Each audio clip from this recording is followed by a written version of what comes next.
I came upon this article by Clarence Lucene just as a matter of just doing some research on some other events that are taking place in the world. The United States, uh, there's a never-ending campaign now for the presidency of the United States. As soon as one presidential election is held, another campaign starts. And so, even though the official campaign season doesn't start until early 2024, there is a lot of concern by many analysts about the implications of this particular presidential campaign. And so I found this article by Dr. Lucene, and I titled it, I wrote an article. Basically, I heavily quoted, used excerpts from him, but I have some of my own comments also. And my title, and you can see his title on the screen there, but my title is Dog Whistles in the 2024 Presidential Campaign. Merriam-Webster defines a dog whistle as a coded message communicated through words or phrases commonly understood by a particular group of people. Several political analysts are predicting an outbreak of civil unrest in 2024 related to the presidential election. The political analysis of Dr. Clarence Lucene, professor of political science and international relations at Howard University, assumes that the 2024 presidential campaign will be between Biden, Joseph Robinette Biden, and Donald Trump. Dr. Lucene says that Donald Trump has been sending dog whistles to his zealous minions, urging them to prepare to use force if he loses the 2024 presidential election. So, I mean, this is the basis for the article that Dr. Lucene wrote. One example of Trump's dog whistles is riggers, a term Trump has coined that rhymes with the N word that ends with an S. He uses it to describe the black judge and prosecutors he will face in court. So, in other words, he is essentially calling the prosecutors and the judge, he's essentially calling them the N word. But by definition, we know that the way the white supremacy dynamic processes that information, it just doesn't apply to them. It applies to all of us. Another of his dog whistles was his visit to the same gun shop in South Carolina where a white supremacist purchased one of the guns he used to kill 3 African Americans in Jacksonville on August 26.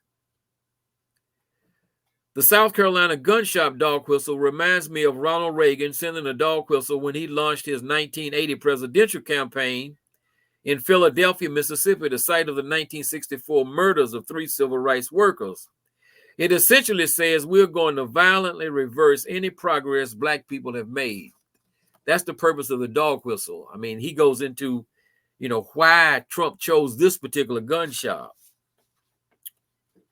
So these are some excerpts from Dr. Lucene's essay, What a Second Trumpocracy Would Mean, the Coming Crisis of 2025. And his brother almost is showing there, it's on the Tom Dispatch website. So these are the direct words of Dr. Lucene. Whatever the outcome of the election, this nation seems to be headed for a crisis of historic proportions. No matter who wins, next is November 7th, will do nothing to end the divisions that exist in this country. In fact, it's only likely to exacerbate and amplify them. The 2024 election will not resolve the authoritarian attraction that the Trump vote, 63 million in 2016 and 74 million in 2020, represents. So perhaps it's time to prepare now, not later, for the political crisis that will undoubtedly emerge from that event, whatever the vote count may prove to be. Trump has already made it clear that he won't accept any losing outcome.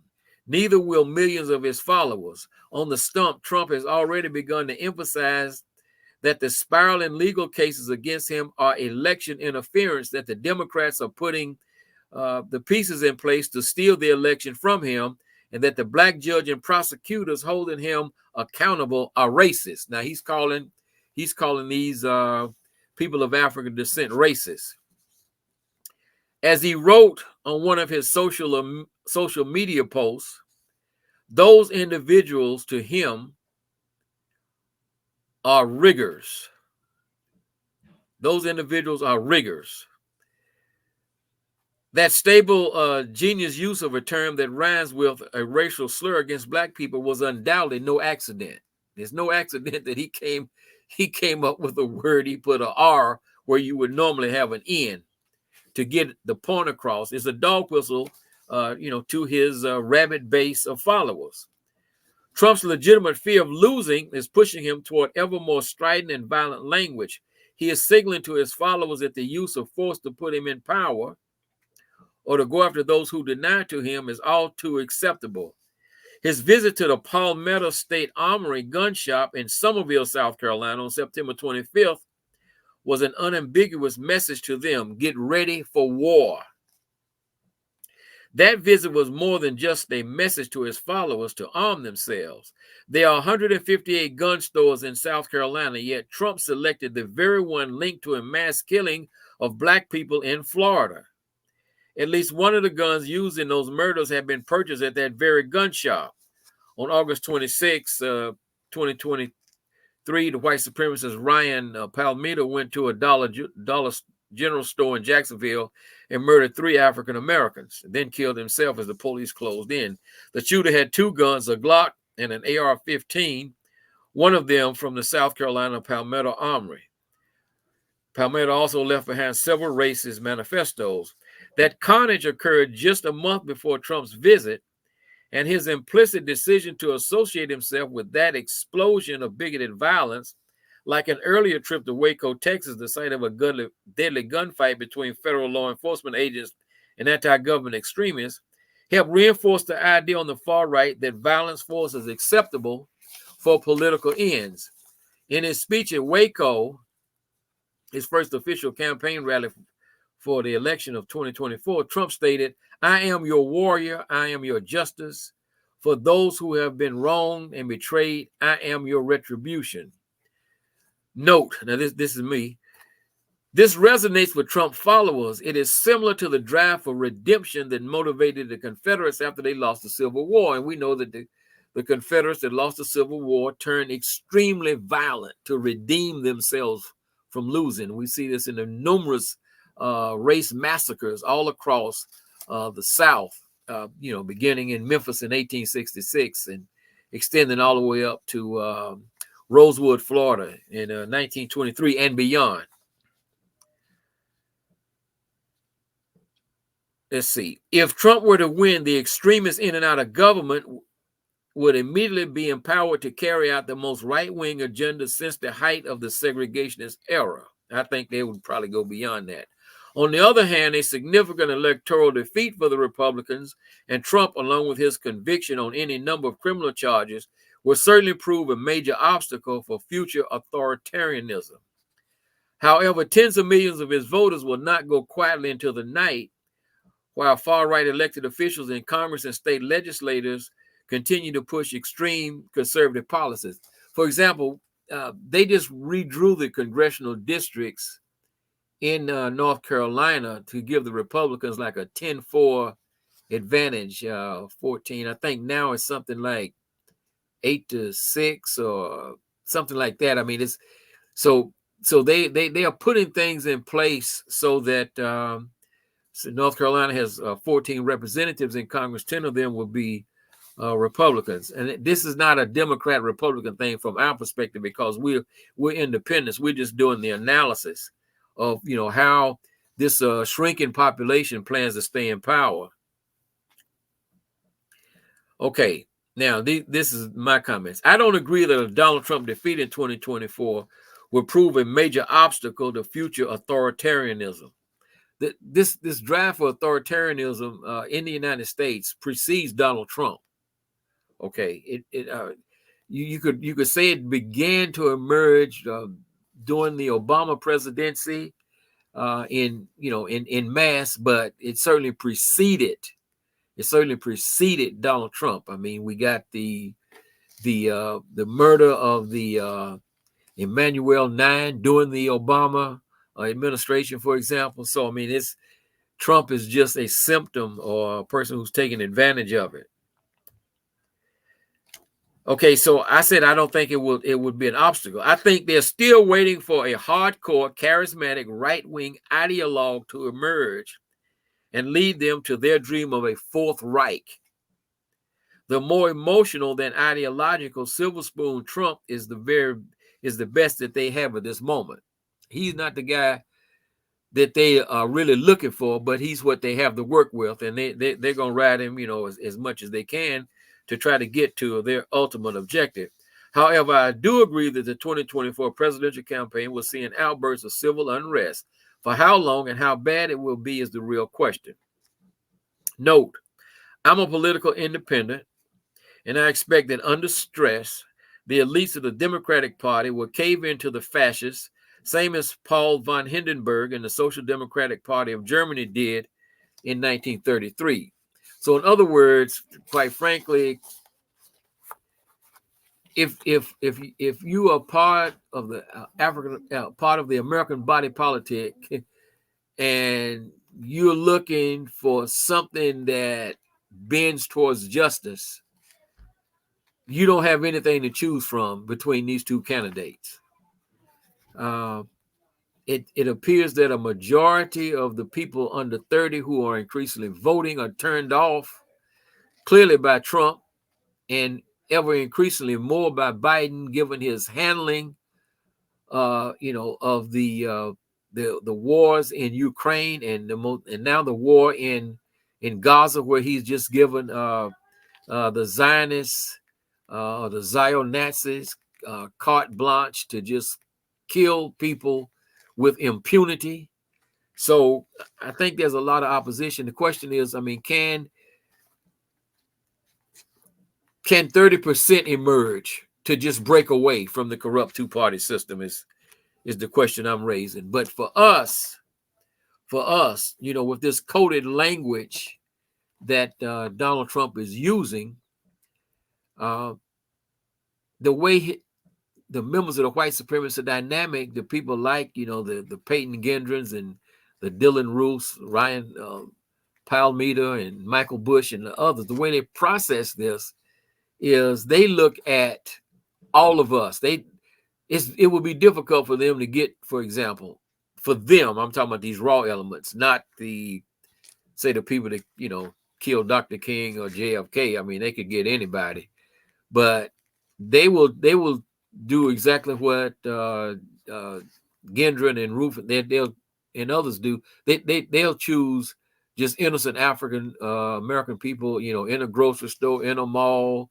at a party, or wherever, because they see all of us as their problem, when their real problem are the oligarchs on Wall Street and their political flunkies in Washington, D.C. That's their real problem. We didn't create the Rust Belt. We didn't move manufacturing jobs out of this country. We didn't close all of these textile mills. We didn't bring opioids into this country. Okay, we are not responsible, for white women having abortions.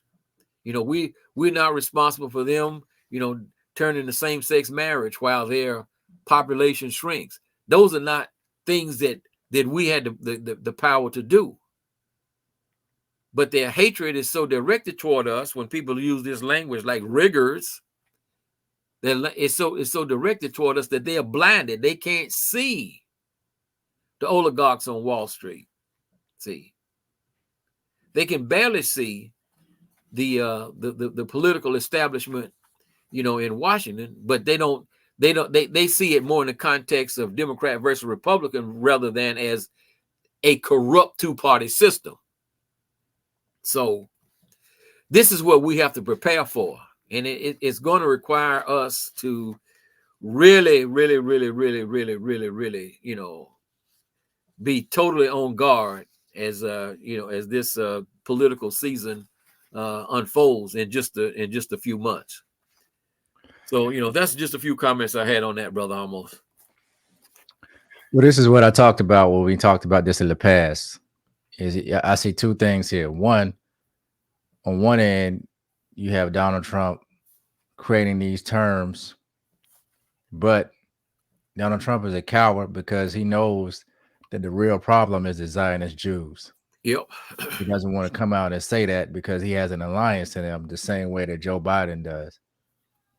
And number two, you have these ignorant Negroes in these political positions that don't realize that they're being used by the Zionist Jews to carry out these prosecutions against Donald Trump to make black people look like we're the face of the person that's the face of the people that's taking down these white people as heroes.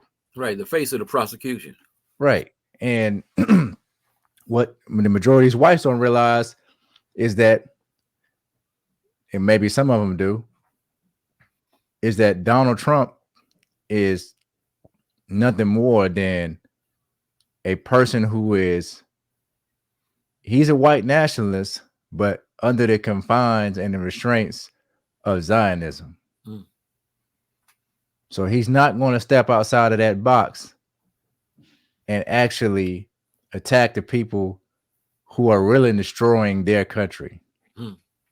When you talked about the jobs being shipped out of the country, when you talk about the Rust Belt, when you talk about the energy policies and everything else, all these things are policies that are put into place by the majority of Israeli uh, Zionist Jews in Washington who have an agenda to launder your money out of this country, take your taxpayers' dollars, send them to foreign countries for war, and pocket the money on the way.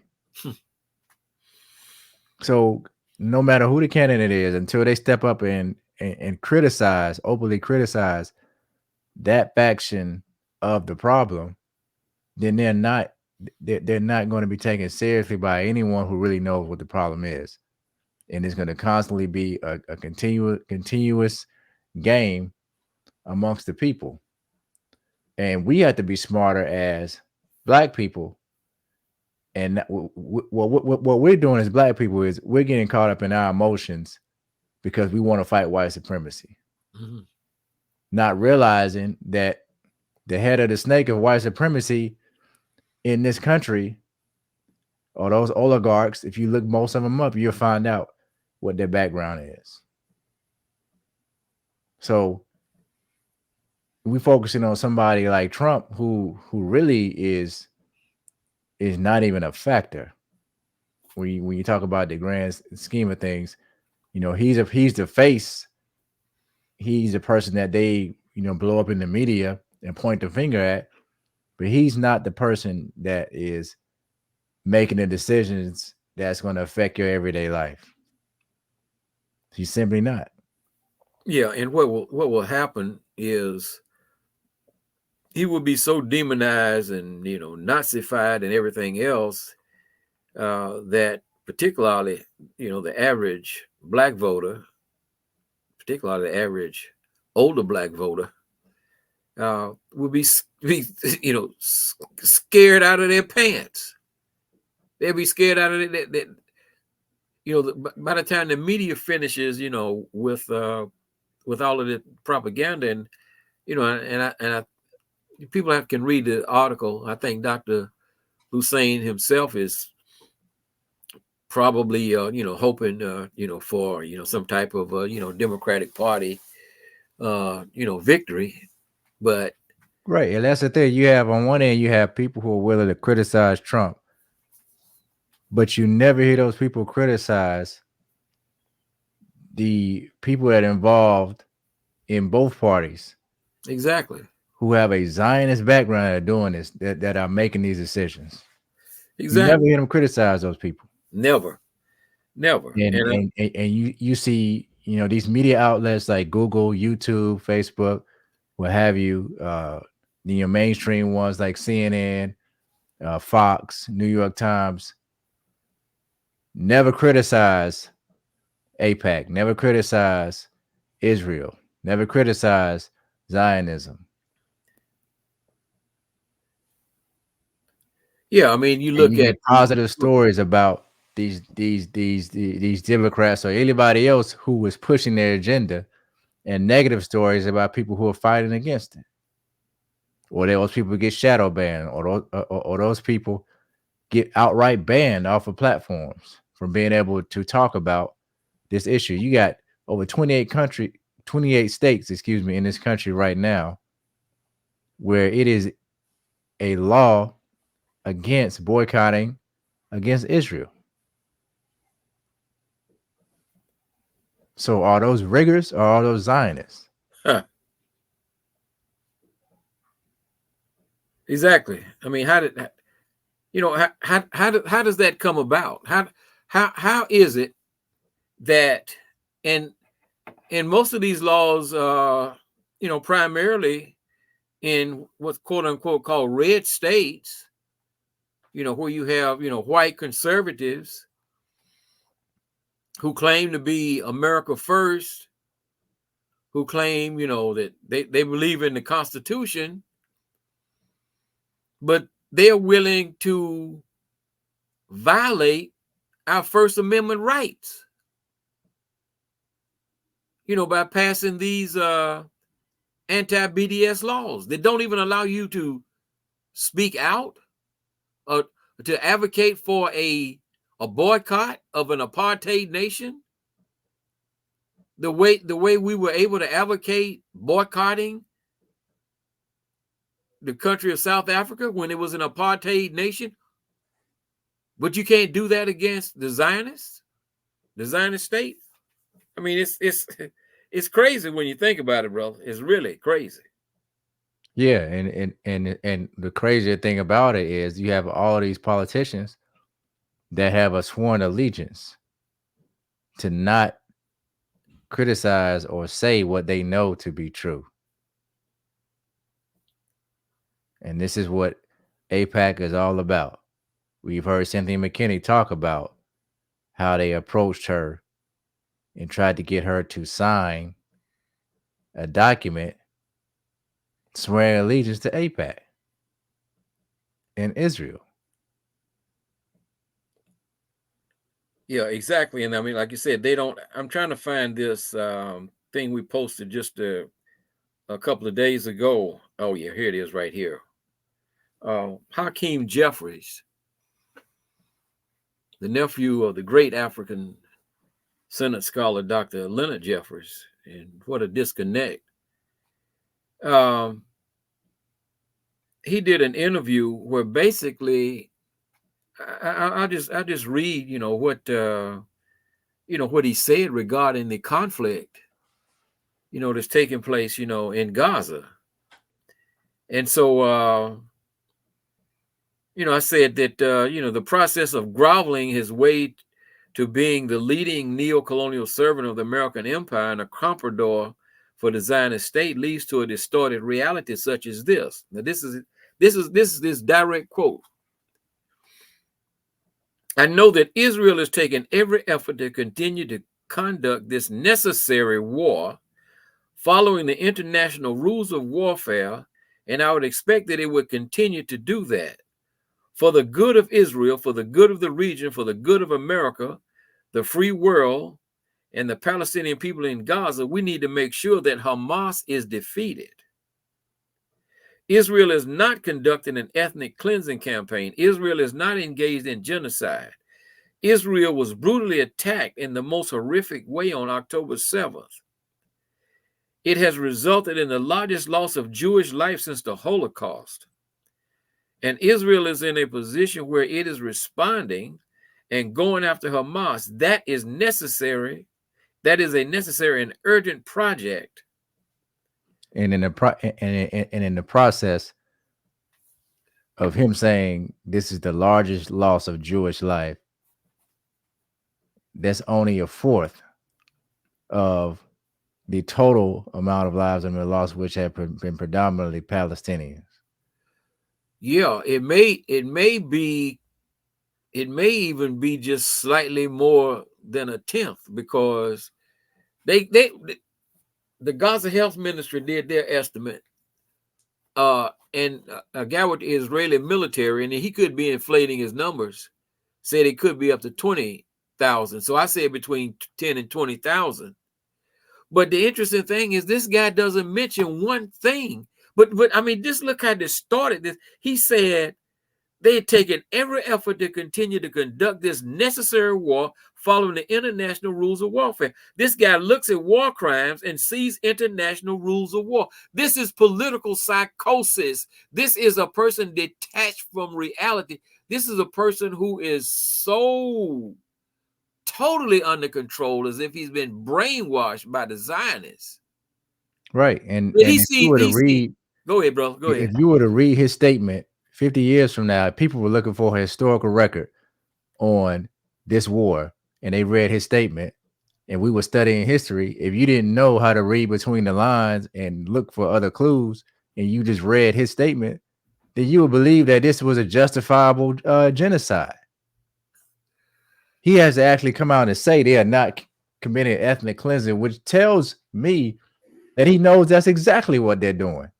But he has to come on the record and state that's not what they're doing for the record, so that the record will remain clean, so that these people can just absolve themselves of their crimes and cleanse themselves of any type of criticism. He made the statement. He made the statement after the Zionists attacked the hospital. Right. So right, exactly. I didn't even know that, but that perfectly makes my point. Him knowing that he had to make a statement to set the record because he knew what's actually happening. Now, initially, as you said before, they didn't even want to admit that they were responsible for it. They tried to point the finger at Hamas. Right. Then when independent people came in and said Hamas doesn't have that type of rocket to be able to shoot to cause that type of damage, then they wanted to point the finger at the jihadists or some other group. Yeah, Islamic Jihad, right. So it's like these people are releasing statements and doing things as if everybody is just an idiot. And nobody has the balls to want to challenge them because they're so afraid of being kicked off of these economic money-making jobs, social media platforms, careers. Nobody wants to make that sacrifice to go head to head with the people that they know are causing these issues. Exactly. And this is why, I was saying, regarding we also have the we put up the video that Ta-Nehisi Coates did, the interview he did with Democracy Now!, where he and Michelle Alexander and several others they wanted to have this forum on the war, and they couldn't. Four or five places in New York City canceled after they found out what the title of the program was, and they finally wound up holding it at Union Theological Seminary. So here you have in liberal, quote unquote, New York City, but of course one is heavily Zionist. They wouldn't even let these esteemed scholars like Michelle Alexander have a forum where they could even discuss the issue. I mean, they want to completely shut down any discussion. This is what the BDS laws that you just mentioned are all about. And so when you look at, see, this takes me back to Malcolm. Malcolm said, when you start talking about the part of the piece, you have to worry about the whole. Because if the part of the piece is no good, then the entire pie is no good. And see, we're not willing to go to the entire pie. We should be condemning Hakeem Jeffries right and left. Doesn't matter if he's the first, quote unquote, black speaker of the House of Representatives. That doesn't matter. Same with Barack Obama. It doesn't matter. It's about justice. If you stand on ma'at, you stand for justice, truth, and justice. Doesn't Right. matter. You have to stand on your square. And that, what you just mentioned, blocking people from being able to have open discussions, taking away people's First Amendment rights, that is the true threat of violence in this country. Not Donald Trump creating a dog whistle to a few scattered white supremacists. When you push people against the wall, and we've seen this throughout history, when you push people against the wall and you take away all their outlets to be able to speak, voice their opinion, the only thing that people have left is physical altercation and violence. Exactly. And so when you look at these attacks on you saw the students at Harvard and students at Harvard Law School, these big law firms in New York City rescinding offers that they had made to them. They were going to get jobs in these big time law firms, but obviously under Zionist control, they withdrawing the jobs. People, trying to have a rally where they just discussing the issue in 4 or 5 places. So, in New York City. So Democratic controlled New York City. So this isn't about Democrat. You have on the one side, right? On the one side, you have people that want an outright fascist state. But on the other side, on the Biden, Obama, Hakeem Jeffries, Nancy Pelosi side, you have creeping fascism, where our basic constitutional rights are being taken away anyway. So you have fascism either way, but it's just a matter of one perhaps just being more honest and blatant, than the other. And so this is the position that that we find ourselves in. And the thing I said about Brother Coates, no criticism of him. He admits he's late coming to the game. He admits that. Uh, but the question is, with like these 300,000 people marching, on November the 4th, marching on the White House, trying to climb over the fence. We saw all of this outbreak, this quote unquote outrage after the public lynching of George Floyd, right? In was it 2020, 2021? Can't remember. Where are those people? What happened to them after Chauvin got convicted or got arrested or whatever? And so what I'm wondering now is this is this quote unquote radicalization that we're seeing, is it temporary? Is it just because of this event? Or will people actually move to the point where they say, we have got to defeat what Dr. King called the evil triplets, right? White supremacy, right? Racial capitalist exploitation and militarism. Are people willing to move to that point? Because that one thing that took the Nazis in Germany so long, the reason why, you could say that their rise was, it was over a short period of time, but it was extended because whatever you want to say about them, the communists were willing to go in the streets and fight the Nazi thugs in the streets, the stormtroopers, the SA. They were willing to do that.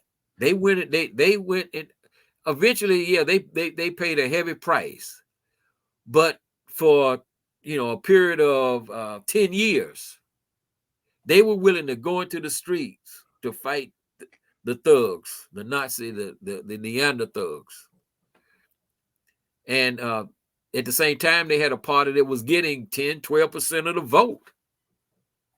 You don't have any kind of political formation in this country. People don't realize that their rights are being taken away. If you don't have a January 6th, if you don't have censorship. Censorship creates that animosity. During COVID, censorship not allowing people to speak about how they believed or what they believed the origins of COVID was. Only later for them to admit that those people's assumptions were correct. Mm-hmm. So when you constantly censor people, when you constantly suppress information, when you constantly suppress people from being able to give their opinions and to give whatever they believe that their truth is, then you are taking away people's rights, which leads to an overflow, which is what we saw during January 6th. Yeah. And once again, I just want to emphasize that the purpose for going over this particular article for our listeners is not that we are totally independent. That to me, there's no greater evil or lesser evil for us. There's just evil. Okay, it's my art or it's fet, right? And so there might be, you can say there are degrees of it, but it's still that. And so what we want to do is make our people aware based on the language that's being used, that because these prosecutors, have in some cases just allowed themselves to be used as front people for these attacks.